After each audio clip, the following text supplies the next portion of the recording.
Hi everyone, today we're going to talk about how to maximize your credit score with your credit cards. So how do I maximize the amount of points I get from credit cards? Now the trick here is you want to carry a balance that is between 6 to 10% of the overall limit of the trade line on the reporting date of each month.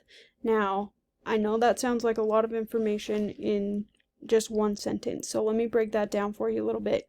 So, for example, if you get a credit card with a $200 limit, you're going to want to have a balance on that card, meaning you're going to spend this amount of money. So you want between a $12 and a $20 balance. $12 being 6% of 200, $20 being 10% of 200.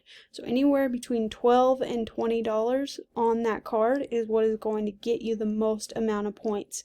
Now, as far as the reporting date goes, a lot of people are under the impression that the credit bureaus watch your credit card balances 24/7, and that's not the case.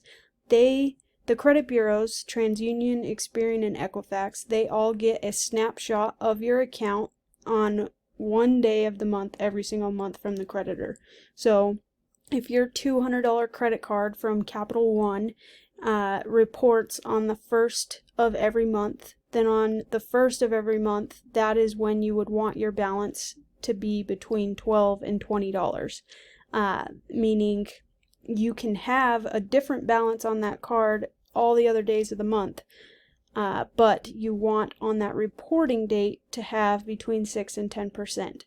Now, a lot of times, borrowers, particularly those that are looking to qualify for home loans, they're told to get their credit cards under 30%. Now, if you're already over 30%, really if you're over 50%, so anywhere between the 50 to 100% balance on your credit card, getting it down to a 30% balance will help.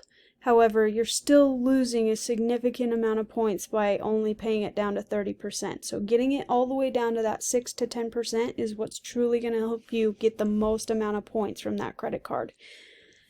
Here's a diagram that illustrates the point breakdown of your credit cards. Now, keep in mind that this illustration is in regards to a secured credit card rather than an unsecured credit card. An unsecured credit card, you lose more points, so this diagram does not reflect what a unsecured credit card would be. So for secured credit cards, every new secured credit card you get roughly about 8 points for opening up that trade line.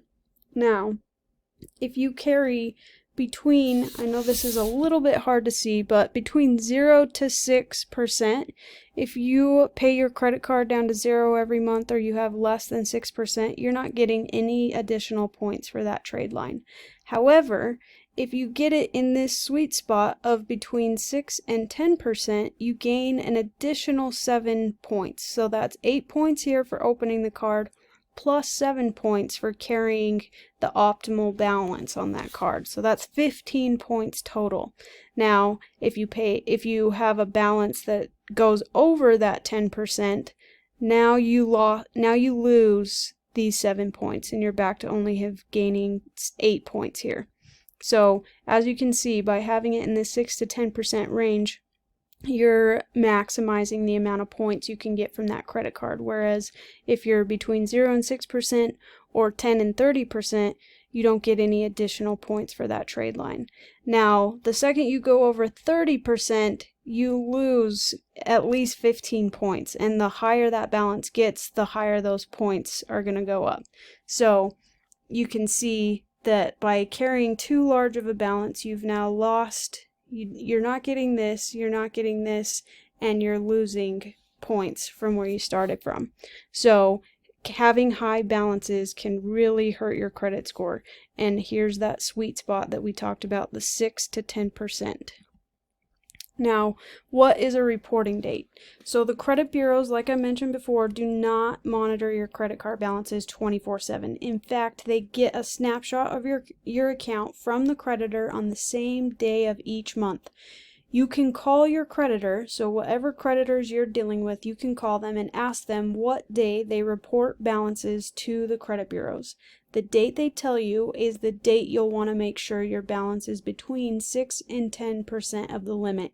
It's always a good idea to pay that card down to that 6 to 10% a couple of days before the reporting date, just to ensure that that's the actual balance that's now posted and reporting to the credit bureaus.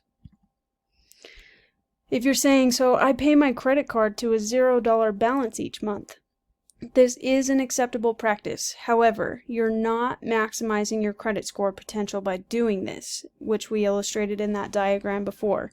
So if you're looking to qualify for credit, for a home loan, whatever you're looking to qualify for, carry that 6 to 10% on your credit cards for a couple of months leading up to qualifying and having your credit pulled.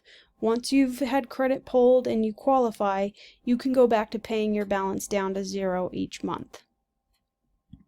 If you have any questions about this video or need additional help, please don't hesitate to reach out to us by texting My Credit Coach to 435-222-1800. Thank you so much for choosing TruePath Credit to help you with your credit needs.